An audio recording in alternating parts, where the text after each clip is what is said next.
para bumili ng mga ingredients para sa gawin namin. Banana jam! Arat na. So, bibili na tayo ng banana. Right? Tama, tama. Kuya, magkano po yung saging nyo? 60. Dito 80. Isa pong piling nung ano.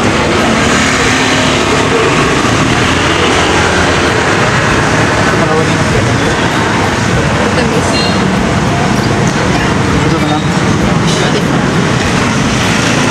100. Dagdag na lang yung isa. Magkano po? Yan guys, 100.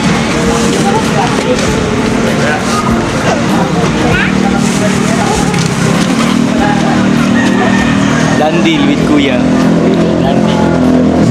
So ngayon guys, nandito na tayo para bumili pa ng ibang ingredients para sa gagawin namin banana jam. Right? Right! Hi guys, so nandito na tayo para bumili ng lemon at ng asukal. Edit ito. Tatanin na tayo. So ito guys, yung initial budget natin is 250.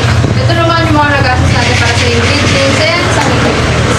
So first is yung banana natin na 1 kilo, 100 pesos. Isang lemon, 20 pesos. At isang 1/4 brown sugar is 21 pesos. And isang ground cinnamon is 10 pesos. Well, ito naman sa equipments para sa lagayan natin ng paling jam is 6 pesos isa. So, bali 18 pesos. No?